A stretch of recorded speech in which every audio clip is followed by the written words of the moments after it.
Hi, good morning. This is Trina here to discuss about enantiomers and diastereomers.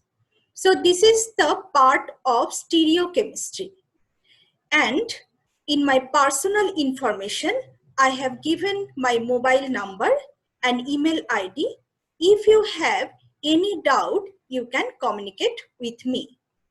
And the most important part, that is the course page. So if you join with the given code, that is DMBC, so you can access entire study material.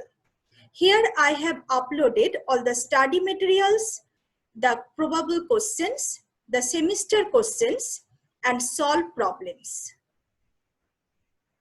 So the subject name is chemistry, already you have understood, and the subject code CH101 for odd semester, CH201 for even semester. This course is for undergraduate BTech students, and the streams are CSE IT Civil Mechanical for even semester and Electrical EC and BME for odd semester. The credits 3, contact hours 35. So weekly I will take 3 classes. And the prerequisite knowledge required 12 standard to understand the concept of chemistry. So about the course objective, you will learn the different concept of chemistry. So in the stereochemistry, the course outcome, you will be able to understand the stereoisomerism, different types of optical isomerism, geometric isomerism, structural isomerism, and also you will able to learn the optical activity, chirality, etc. So here the lecture plan given for the entire syllabus. Lecture plan tells that in which day which topics will be covered, so that you can go through the study material before the interaction session. And you can ask different questions if you have any doubt.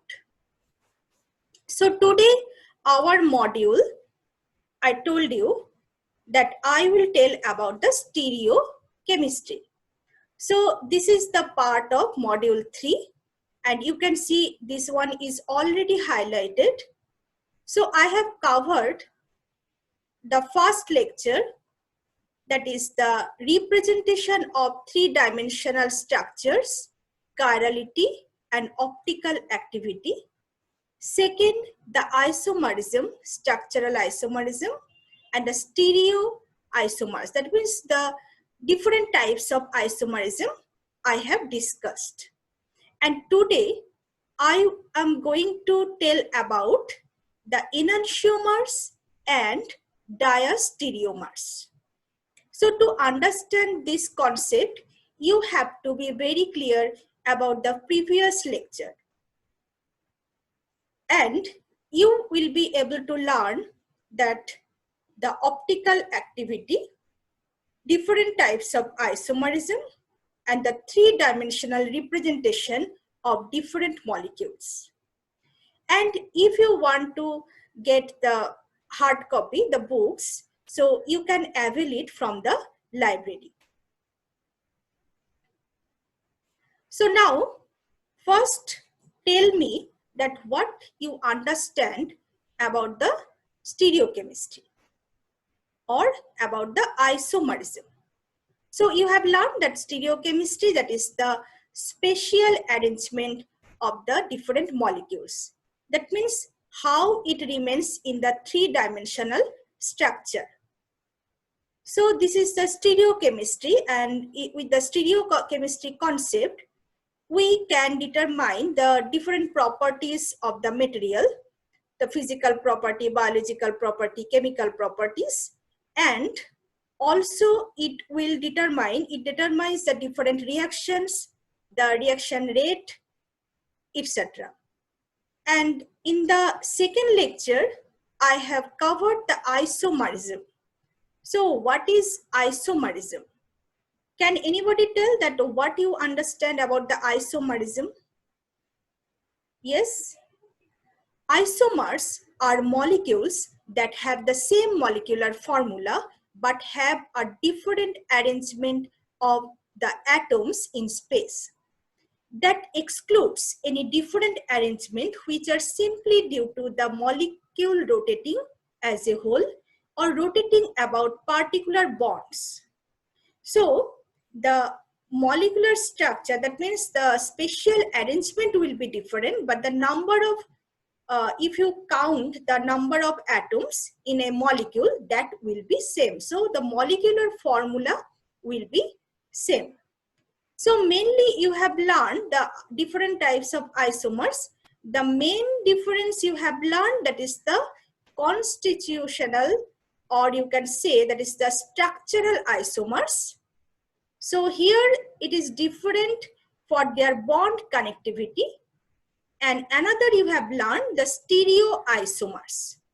So stereoisomers, the bond connectivity is same, but they are different in their spatial arrangement.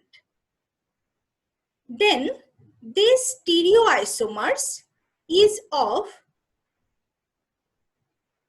different types, like say configurational and conformational.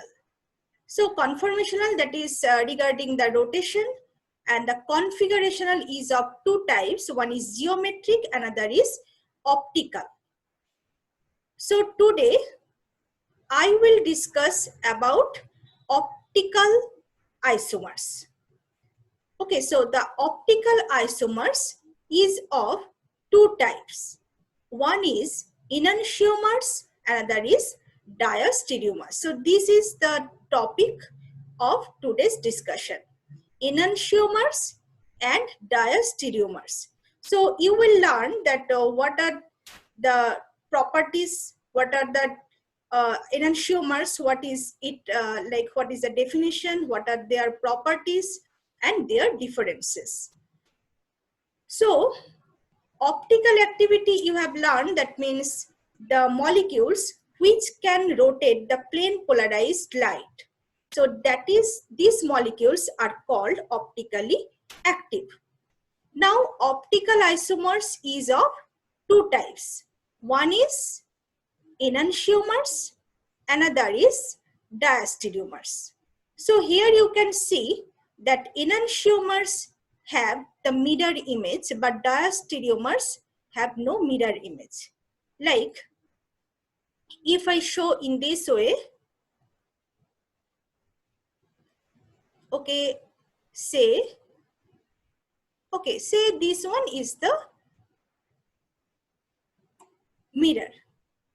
So what you can see that here hydrogen, also here is also the hydrogen.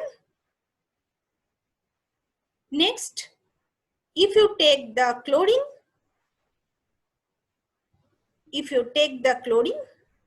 so here you are getting the chlorine, and this will be basically CH3.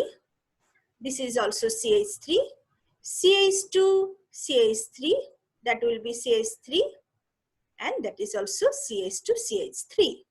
So they are basically mirror image but non-superimposable. And here about the diastereomers, they are not the mirror image. H, here it is CH3, not the hydrogen.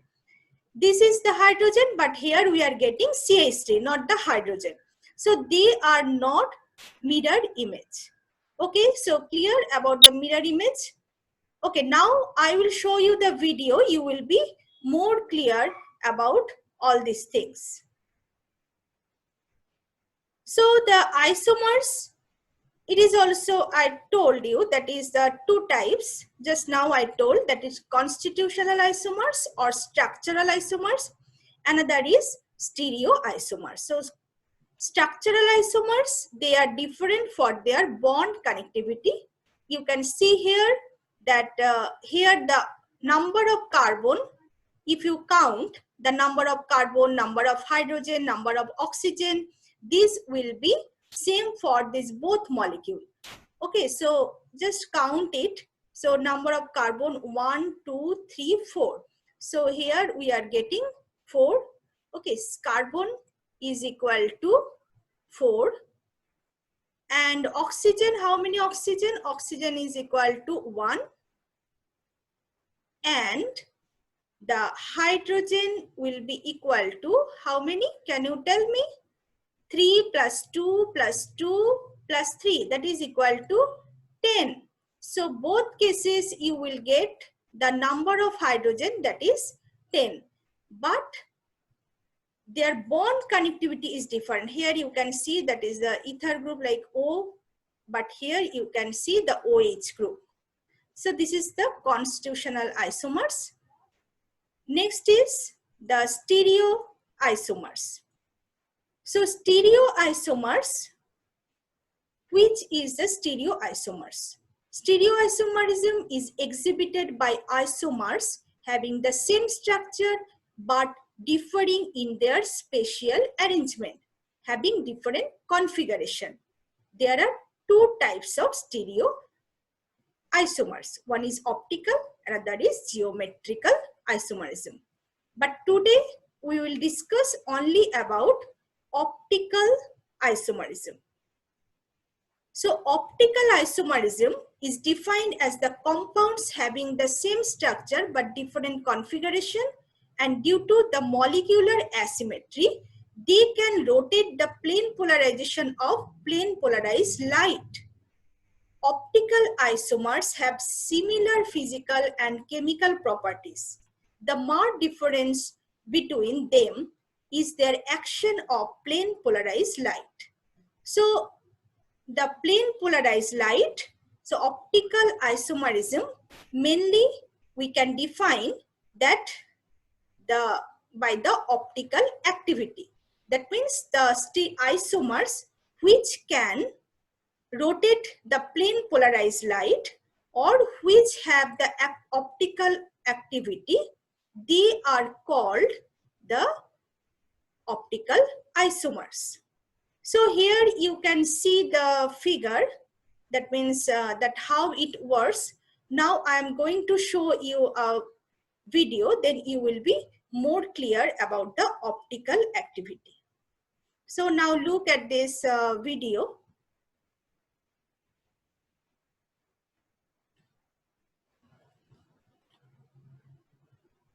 Okay, so here you can see the beam of light. The magnetic radiation will be in different possible direction, and here it is the plastic polarized film which can absorb the all magnetic wave except the one which is in the plane direction. So this is called plane polarized light. And the isomers, like say enantiomer, it has the capability to rotate this plane polarized light. So which can rotate the plane polarized light, this is called optically active isomers. Okay, so you can understand that how it is moving. Okay, so the plane polarized light either can move in the right side direction or it can be moved in the left side direction. So in this way, the enantiomers are they have only difference that one can move the plane polarized light in the right side or clockwise direction, another can move in the left side direction. Okay, so you have understood about the plane polarized light. Now, here you can see the two-dimensional figure. Here you can understand the same thing I have shown the video. So it is the plane polarized light. It can move either the left side direction or it can rotate the clockwise or right side direction. So which molecule can rotate the plane polarized light? This is called optically active. and which have the optical activity, they are called the stereoisomers, which have the optical activity, they are called optical isomers. Okay, so molecules that are chiral can rotate the plane of polarized light. The property of rotating the plane of polarized light is called optical activity. Okay, so you have understood very well. Now, the optical isomers are of two types. So, one is enantiomers, another is diastereomers. So, which is enantiomers? If a molecule is superimposable on its mirror image, then the molecule is said to have enantiometric relationship with its mirror image molecule. For example, in 2-chloropropane, the molecule is superimposable with its mirror image. So they are identical molecules. But in 2-chlorobutane, the molecule is not superimposable with its mirror image, and the two molecules are called enantiomers. Thus, enantiomers are stereoisomers since they differ only in the relative arrangement of the different groups in space, but not in bond connectivity. Bond connectivity, that means they are the structural isomers. Enantiomers are identical in all physical properties except optical rotation and chemical properties and reactivity compared to an achiral reagent in reactivity. Enantiomers may rotate plane polarized light by equal and opposite amount. Okay, so you have understood that enantiomers, their property are same, only they have the difference that on the based on they can rotate the plane polarized light in which direction. One isomer can rotate in the right side and another rotate in the left side. Okay, so here look at this example. You will get different examples. Like say this is the mirror. So you tell that which one is enantiomer and which one is not enantiomer. Can anybody tell that which one is enantiomer and which one not? Okay, so look at here, the first figure. We have taken the mirror image. Okay, here chlorine, this is also chlorine. Okay, methyl, hydrogen, methyl. So here also we will get methyl, here the hydrogen we are getting, and we are getting the methyl here after getting the mirror image. This is the 2-chloropropane. Now, if we try to superimpose, so they will be superimposed. So molecules are, therefore what we can say, the molecules are superimposable. So this is stereoisomers or not? Enantiomers or not? Of course they are stereoisomers. They are enantiomers or not? What you have learned? Enantiomers have the mirror image, but they are non-superimposable. So this is not enantiomers. So this is not enantiomers. Now look at the second picture, the 2-chlorobutane. Here we are getting the mirror image, chlorine. Okay, so we are getting the chlorine. So this is mirror image. Ethylene, okay, ethyl group. Here it is the hydrogen. Okay, we are getting the mirror image. Here we are getting the mirror image of the methyl group. So when we are trying for the, it is superimposed or not. So it is superimposed or not. This side ethylene group, and opposite side there is the ethylene group. In this case, here is the methyl group, opposite side is the methyl group. So it is not superimposable. This is non-superimposable. So these are the mirror image, but non-superimposable. So these are basically enantiomers. Okay, so we can say this is the enantiomers. Okay, this is the enantiomers, but this is not the enantiomers. Clear? Okay, let's see another video, then you will be more clear about the which is the superimposable or which is not superimposable, and also you can see the chirality.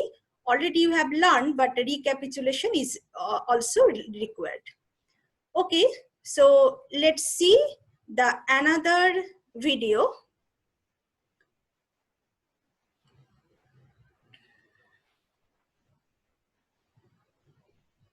Okay, so this is the enantiomers, the optical isomers. So we have taken the left hand and right hand. Then what you are seeing that they are non-superimposable. Now here it is the carbon, okay, and there are different groups. If carbon contains different groups, that you can tell the chiral carbon. So this is our chiral carbon. So one is red, another green, another blue, another is yellow. So this is the chiral carbon. Okay, now it is the mirror, and we are getting the mirror image. You can see that the all matching, it is the mirror image. Now it is the L isomer and D isomer. D isomer which moves in the rotate in clockwise direction, that is called D isomer. L isomer which rotate in left side direction or anti-clockwise, that is called L isomer.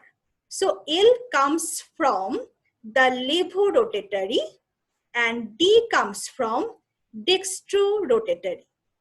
Okay, so D comes for dextrorotatory, that means that it rotates in the right side or clockwise direction. And L means levorotatory, which means it moves in the, basically it can rotate the plane polarized light in the left side direction. Now we will see that it will superimpose or not. If we rotate it, then also it will not superimposable. Okay, and different way we will see that it is not superimposable. So these are the impression. Here it is the green colored, here it is the blue color, it is the yellow color.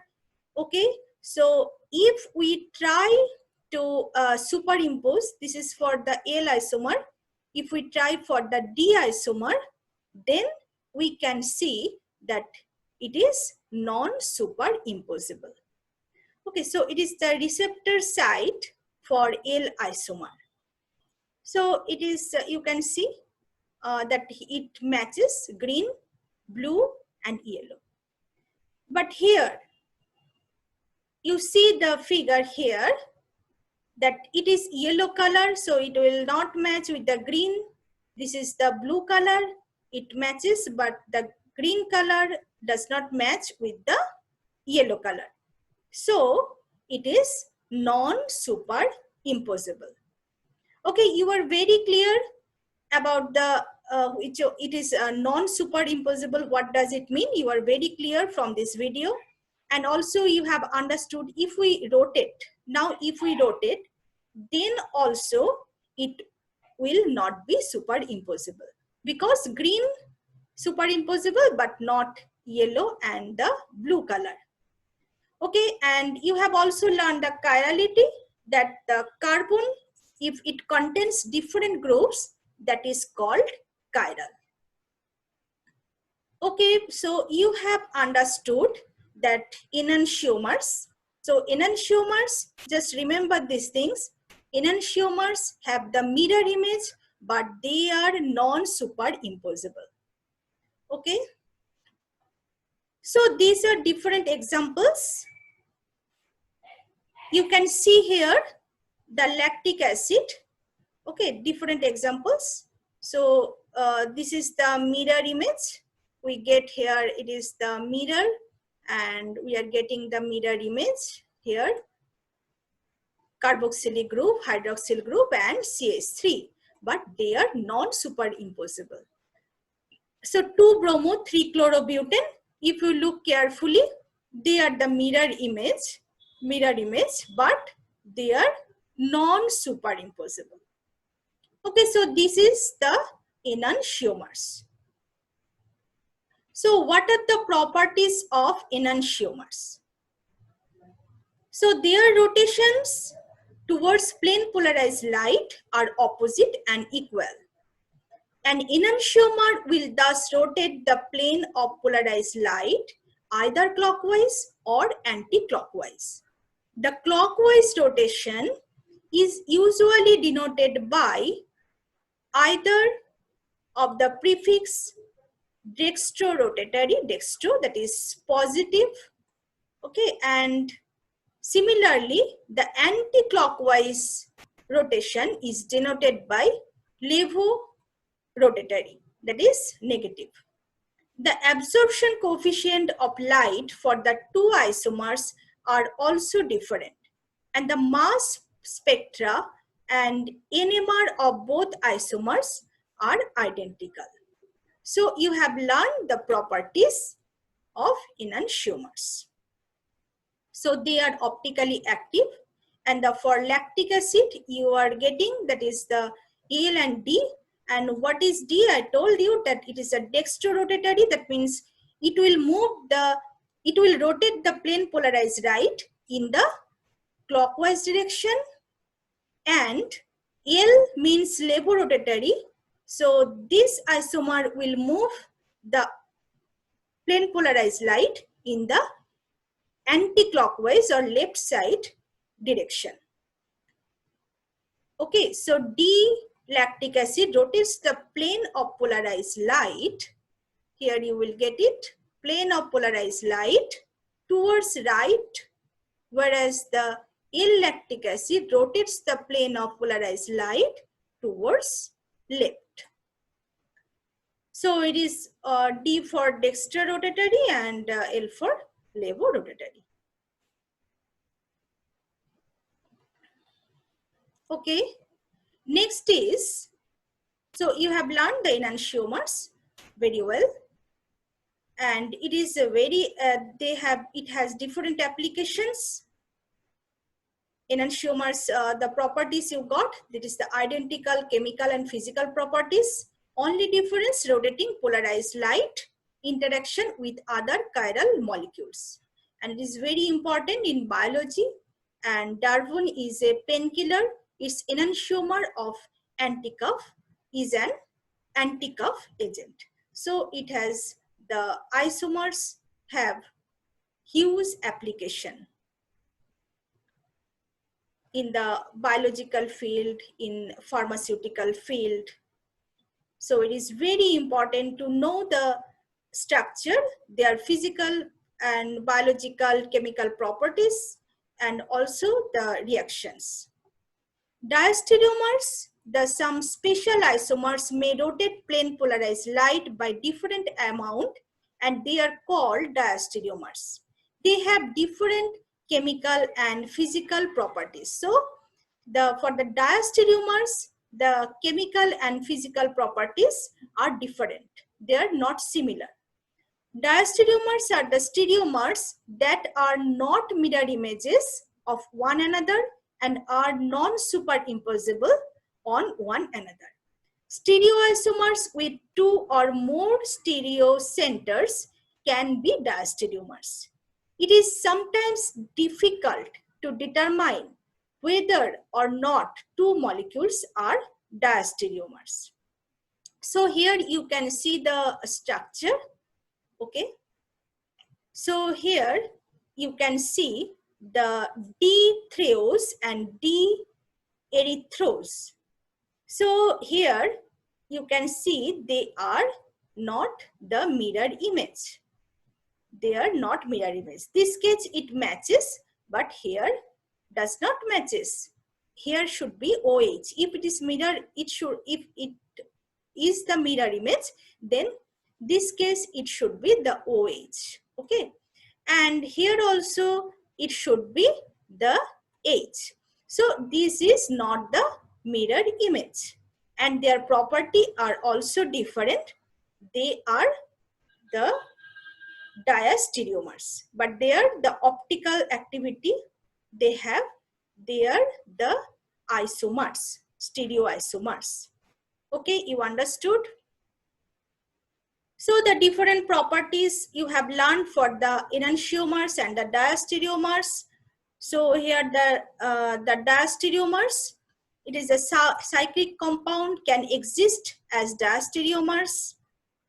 Diastereomers differ by their spatial orientation of atoms, and they can have very different physical properties.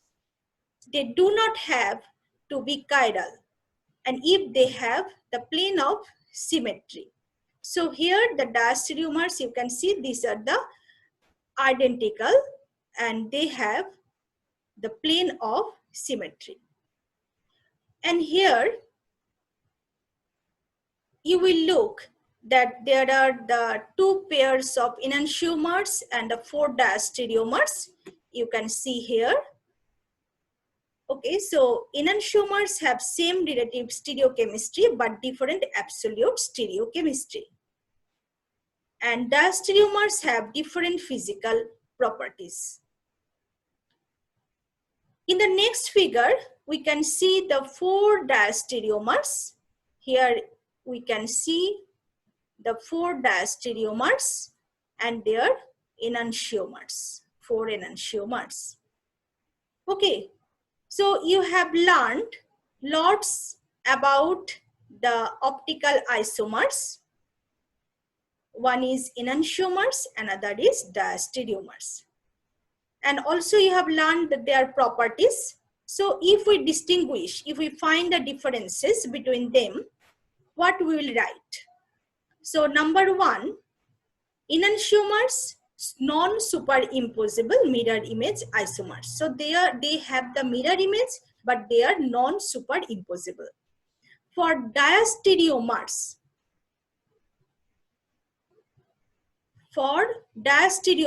the stereomers that are not enantiomers, or you can say they don't have the mirror image. Okay, the diastereomers don't have the mirror image. Number 2, all are chiral enantiomers. So diastereomers may be chiral or achiral.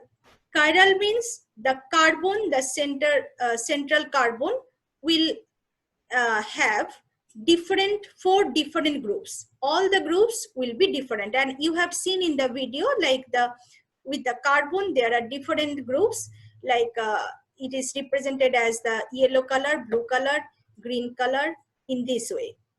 Okay, and for 3rd number, have identical physical properties like boiling point and melting point, except the direction of rotation of plane polarized light. So for enantiomers, their property are same. Only difference that they rotate the plane polarized light in different direction. When it can rotate in the right side or clockwise direction, that is called dextrorotatory or positive. And if it rotate the plane polarized light in the left side or anti-clockwise, that is called levorotatory or negative. And for the diastereomers have different physical properties. Okay, their properties are not similar. Number 4, the chemical properties are same towards a chiral reagent and solvent. But for diastereomers, chemical properties are different towards a chiral reagent and solvent. Okay, so if I summarize, so what you have learned today? You have learned that different types of isomerism. So mainly the optical isomerism. So to understand optical isomers, you learned the optical activities. You have seen the video of the what is the optical activity, and also you have idea the chiral center, chirality. So in optical isomers, there are two isomers, two types. One is enantiomers, another is diastereomers. So you have learned the main properties of them, and you can distinguish between enantiomers and the diastereomers. So enantiomers are the stereoisomers which have the mirror image, but they are non-superimposable. And what do you mean by superimposable and non-superimposable? You have got the concept from the video. Okay, and diastereomers, they don't have the mirror image, and their properties are also different. But for enantiomers, their property are same. Okay, so the exercise, you will submit the assignment in my code. You will share, you will create your assignment, upload your assignment and share with my code. So it is very easy one. Number one, write down the properties of enantiomers and diastereomers. And number two, differentiate between enantiomers and diastereomers. So I hope you have understood and enjoyed this class. So for today, I am ending my session. Thank you very much.